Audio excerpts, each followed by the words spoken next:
जाके प्रैक्टिस आप करवाएं बच्चों को। तिरछा 7, ये तिरछा 7 है। इसके नीचे से आपने anti clockwise shape of moon लगाना है, जी बन जाएगा। ये शेप ऑफ मून की प्रैक्टिस जिस जिस बच्चे की होगी वो बच्चा बिल्कुल एक्यूरेट लिखेगा, जीम की फैमिली और आइन की फैमिली को बिल्कुल एक्यूरेट लिखेगा। इसी तरह क्लॉकवाइज शेप ऑफ मून की प्रैक्टिस करेगा तो स्वाद, सीन, काफ ये खुद ब खुद उस बच्चे का प्यारा हो जाएगा। लाम भी ये देखें और नून भी। इसके बाद स्वाद आता है, स्वाद को देखें, सीड ऑफ एप्पल है और यहाँ से फिर वो क्लॉकवाइज शेप। बिस्मिल्लाहिर्रहमानिर्रहीम। तमाम स्टूडेंट, उम्मीद है आप सब लोग खैरियत से होंगे। तो देखें बच्चे, सबसे इम्पोर्टेंट बात उर्दू ख़त नस्तलीक में ये है कि आप जो क्लॉकवाइज शेप ऑफ मून इसके अंदर आता है ना, जिससे आप लोग नून बनाते हैं और लाम बनाते हैं, उसके बाद इससे स्वाद भी आपका बनता है, सीन भी बनता है, उसके बाद काफ भी बनता है। तो ये जो 5 हरूफ हैं ये क्लॉकवाइज शेप ऑफ मून से बनते हैं। तो सबसे पहला जो काम है वो ये है, छोटे बच्चों से आप क्लॉकवाइज शेप ऑफ मून की प्रैक्टिस करवाएं। इसका एक एंगल थोड़ा सा अप हो, एक डाउन हो और ये नीचे से गोल हो जाए। देखें, जब आप लोग इसकी प्रैक्टिस करते हैं तो इसमें एक चीज़ का ख्याल करना है कि इनके कॉर्नर ना बने। ये देखें, ये कोने ना बने, ये नीचे से गोल होना चाहिए। ये ऐसे बिल्कुल गोल, ऐसे गोल होना चाहिए जिस तरह आपके सामने ये प्रैक्टिस है। अब इसको कुछ बच्चे गलत करते हैं, देखें इस तरह ये सारे गलत हैं। इस तरह की एक एंगल इसका ये वाला अप कर देते हैं, ये डाउन करते हैं और बाज़ औक़ात इसको वाइड कर देते हैं, ये भी गलत है। तो ये इसकी असल शक्ल है, ये जो नज़र आ रहा है आपको, ये इसकी असल शक्ल है। अच्छा, अब इनकी जो इनसे बनने वाले हरूफ हैं उनमें भी आपने एक चीज़ का ख्याल करना है कि उसमें उर्दू गिनती का 3 दिया हुआ है। ये उर्दू गिनती का 3 इसके साथ फिर लगता है क्लॉकवाइज शेप ऑफ मून। अब इसके जो दंदाने हैं वो स्टेप वाइज आने चाहिए। ये देखें, ये स्टेप वाइज दंदाने हैं उर्दू गिनती के 3 के, ये स्टेप वाइज दंदाने होंगे और उसके बाद क्लॉकवाइज शेप ऑफ मून ऐसे। तो शेप ऑफ मून के साथ उर्दू गिनती का 3 जब आप लगाते हैं तो सीन बनता है। स्वाद की फॉर्मेशन भी ऐसी है, सीड ऑफ एप्पल है और फिर क्लॉकवाइज शेप ऑफ मून। अब जब जिन जिन बच्चों का क्लॉकवाइज शेप ऑफ मून ठीक होगा वो सीन और स्वाद आसानी से बना लेंगे। ये देखें, और उसके बाद लेस देन के साइन को मोल्ड करना है, shape of moon clockwise. Less than के साइन को मोल्ड किया और शेप ऑफ मून, ये इस तरह करके आप लोग क्लॉकवाइज शेप ऑफ मून के साथ लेस देन के साइन को ऊपर से करेंगे मोल्ड, तो ये क्या बन जाएगा, काफ बन जाएगा। छोटी ये की फॉर्मेशन आपने तवज्जो से सीखनी है। ये तिरछा सी है और इसी के साथ शेप ऑफ मून आपने लगाना है। देखें, ये तिरछा सी यहाँ पे और यहाँ पे आके फिर शेप ऑफ मून, ये ऐसे लगा देना है, तिरछा सी देन शेप ऑफ मून। अब बहुत से बच्चे इसको यूं कर देते हैं ऐसे, तो ये गलत हो जाता है।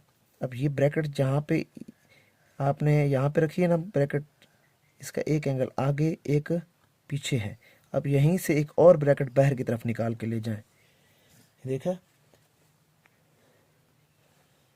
अब उर्दू गिनती अपना तिरछे सी के साथ शेप ऑफ मून आप लगाते जाएं। इसी तरह ये छोटे बच्चों को भी आपने छोटी ये की फॉर्मेशन ऐसे ही बतानी है।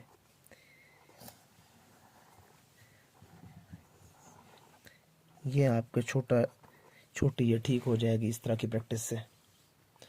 उसके बाद है क्लॉकवाइज शेप ऑफ मून और नुक्ता लगा देंगे, फिर बड़ा अलिफ इसके साथ शेप ऑफ मून लगाएंगे, लाम बन जाएगा। अब लाम के अंदर भी बच्चे यूं कर देते हैं, यूं कर देते हैं, इस तरह नहीं करना, ये बिल्कुल गोल आना चाहिए नीचे से, ऐसे जी, इस तरह गोल आपने लिखना है इसको। छोटी ये की प्रैक्टिस ऐसे करनी है।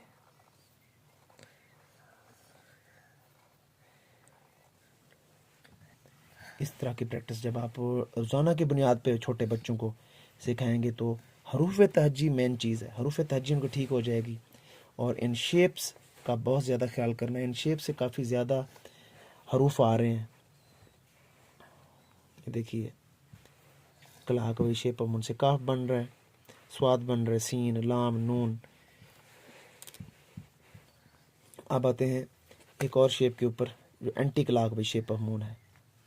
अब anti clockwise shape of moon ने भी आपने ऐसा ही करना है कि ये देखें चांद की शक्ल बन जाए, ये शेप ऑफ मून।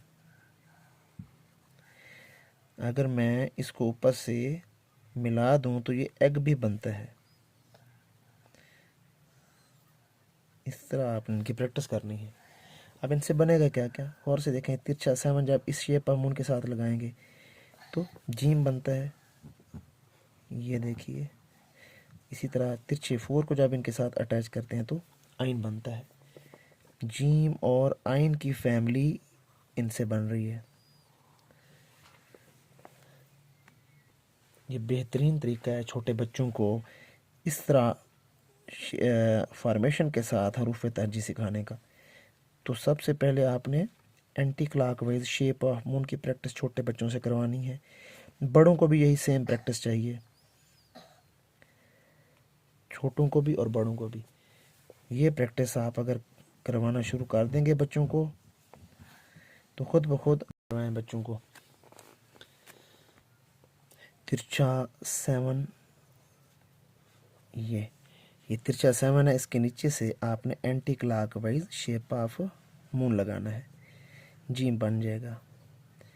ये शेप ऑफ मून की प्रैक्टिस जिस जिस बच्चे की होगी वो बच्चा बिल्कुल एक्यूरेट लिखेगा, जीम की फैमिली और आइन की फैमिली को बिल्कुल एक्यूरेट लिखेगा। इसी तरह क्लॉकवाइज शेप ऑफ मून की प्रैक्टिस करेगा तो स्वाद, सीन, काफ ये खुद ब खुद उस बच्चे का प्यारा हो जाएगा।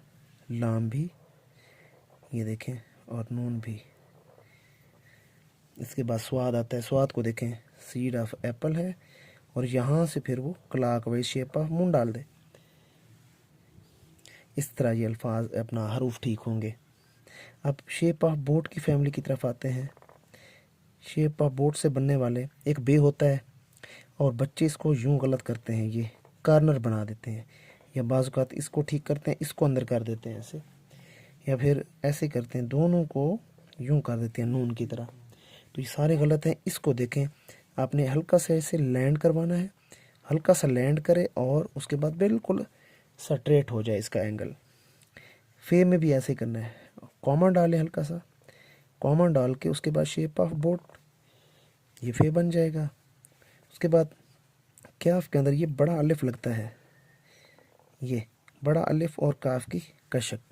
अब यहाँ पे कशक जो है, बहुत से बच्चे इस कशक का भी ख्याल नहीं करते, वो इसको यूं कर देते हैं सीधा, हालांकि इसका जो एंगल है वो 45 का एंगल है।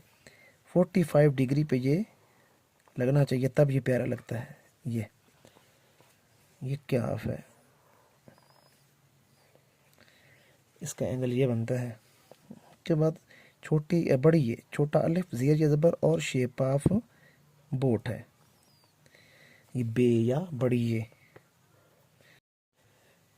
तो उम्मीद है आज का सेशन आपको अच्छा लगा होगा। आज की इस वीडियो में गौर से देखना है कि कौन कौन सी ऐसी चीज़ें हैं जो 80% उर्दू की लिखाई को ठीक करती हैं, क्योंकि तमाम उर्दू के अल्फाज के अंदर ये इस्तेमाल होती हैं 3 शक्लें, जिसमें shape of boat, shape of moon है और शेप ऑफ मून क्लॉकवाइज और एंटी क्लॉकवाइज। 2 शक्लें होती हैं, एक ये है anti clockwise shape of moon और एक है क्लॉकवाइज शेप ऑफ मून, और एक होती है शेप ऑफ बोट, ये वाली।